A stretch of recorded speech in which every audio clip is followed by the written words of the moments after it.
The next is to create your acquisition criteria. So you need to know, what is it that you want out of doing this? And so the easiest way to do that is to think about, what is the target income that you have for going into this. So let's say that your target income is $10,000 a month that you would like to get from this acquisition that you're doing.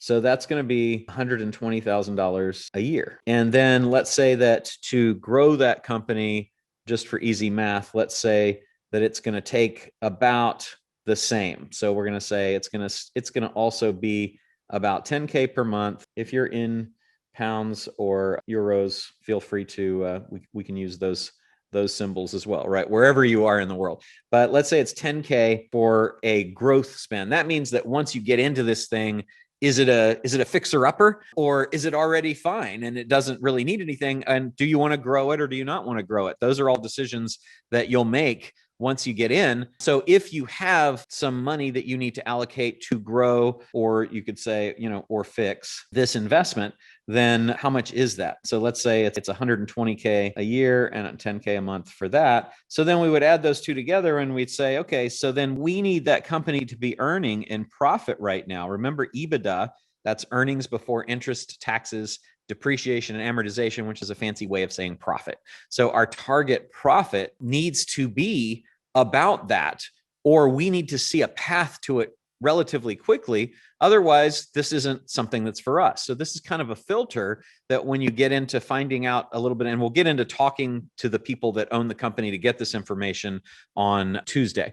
But you want to know in advance, what do you want out of this, so that you can have a filter to determine which deals make sense for you to look at and which don't, okay, once you get into asking some of those questions. So it's good to determine your acquisition criteria in advance. So the target EBITDA here, in this case, would be 240K a year or 20K a month, to give us both the ability to grow it and to have the income that we would want from it. And again, you can start lower and say, well, I want at least, 2,000 a month for spending time on this thing. So then you'll say, okay, I need a company that has that, right? Now, the next thing is, in the event that you're also thinking about selling, which I always am, then you want to do a little bit more math. This is how the calculation goes. Let's say that I want to sell this thing for 1.5 million. And if you're not planning on selling it, you can just skip this part. But I want to sell this thing for 1.5 million in a couple of years. And then you say, what is the industry exit multiple? Now, there are a whole bunch of resources for finding those multiples, but I'm going to give you a couple of sheets that have a ton of them as part of this training. I can't give them to you yet because I want to explain them to you on the day that I give them. So, but let's just say that you find out that the exit multiple for your industry is 5, right? It's a 5x. So then what we would do is we would divide that 1.5 million by 5x, your target of 1.5 million, by the multiple, and that would tell us what the target EBITDA has to be, which would be 300K. So we would know that we need to get our target of being able to sell this thing in a few years for 1.5 million. We're going to have to get to 300K.